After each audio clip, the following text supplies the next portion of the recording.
Hey, in front of me is Motorola Moto E22 and today I would like to show you how you can resize font on this device.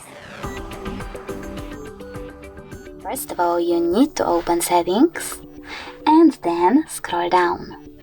Now choose Display section and tap on Advanced. Following that, you need to scroll down again, choose font size and tap on this little dot over here. Then swipe left or right on this slider in order to adjust your text size, and when you're ready, click on the back button. As you can see, size of mine has changed. Thanks so much for watching. If you enjoyed this video, leave a like, comment and definitely subscribe. Bye!